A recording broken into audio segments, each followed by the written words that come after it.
অভিনন্দন বিএনপিকে। কিন্তু কিন্তু কি?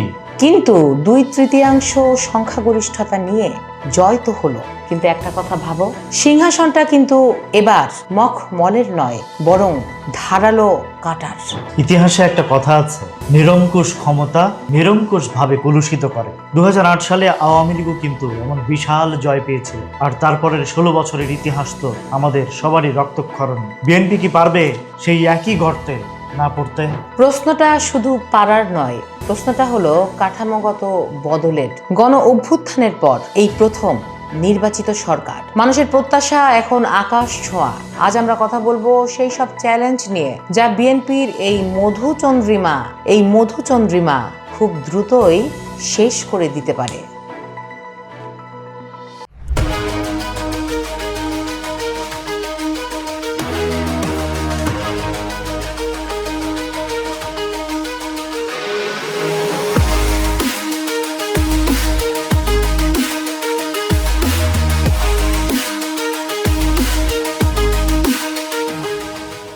সবচেয়ে বড় খটকাটা কিন্তু এই জুলাই সনদ নিয়ে। গণভোটে মানুষ তো হ্যাঁ বলে দিয়েছে, কিন্তু উচ্চকক্ষ গঠন আর সাংবিধানিক প্রতিষ্ঠানে নিয়োগ নিয়ে বিএনপির যে নোট অফ ডিসেন্ট বা ভিন্ন মত ছিল, সেগুলোর কি হবে?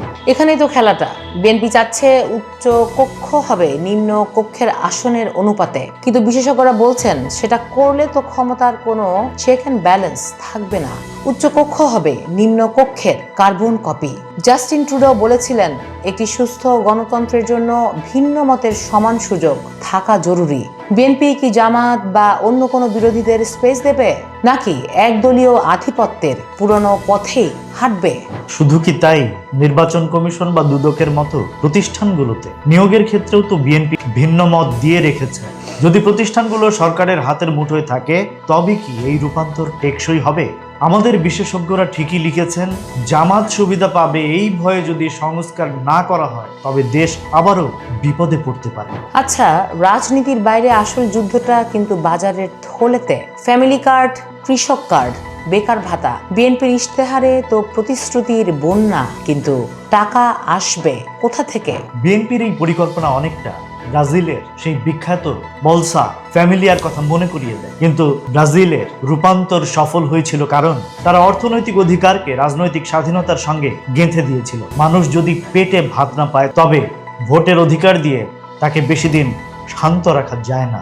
2025-এর জনমত জরিপে দেখা গেছে 50% বেশি মানুষ চায় আইন শৃঙ্খলা নিয়ন্ত্রণ, দ্রব্যমূল্য কমানো আর বিগত সরকারের দুর্নীতির বিচার। বিএনপি যদি এখানে হোঁচট খায়, তবে কিন্তু মানুষের এই যে বিপুল ভালোবাসা, তা ক্ষোভে রূপ নিতে সময় লাগবে না। শেষ পর্যন্ত লড়াইটা কিন্তু তাদের নিজেদের সঙ্গে। আয়নায় তাকিয়ে নিজেকে বদলে ফেলার হিম্মত কি বিএনপি দেখাতে পারবে, নাকি সমর্থকদের চাপে সংস্কারগুলো সেই হিমাগারে চলে যাবে? প্রশ্নটা কঠিন, কিন্তু উত্তরটা বিএনপিকেই দিতে হবে, কথায় নয় কাজে। বিজয় মানেই শেষ নয়, বরং এক দীর্ঘ ও কঠিন যাত্রার শুরু। আপনাদের কি মনে হয়, বিএনপি কি পারবে জুলাই সনদের সংস্কারগুলো হুবহু বাস্তবায়ন করতে, নাকি সংস্কারের চেয়ে ক্ষমতার স্বাদই বেশি বেশি মিষ্টি হয়ে দাঁড়াবে?